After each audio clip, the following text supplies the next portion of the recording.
how to convert video to MP3 file. So here is how to do so.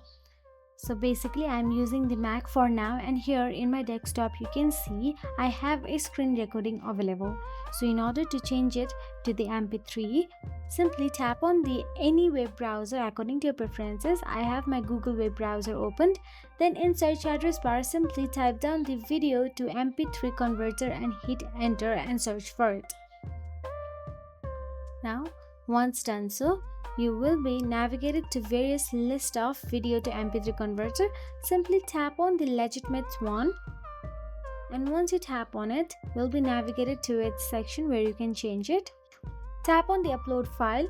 Then all you have to do is select your video from your phone or computer. Then simply tap on the open.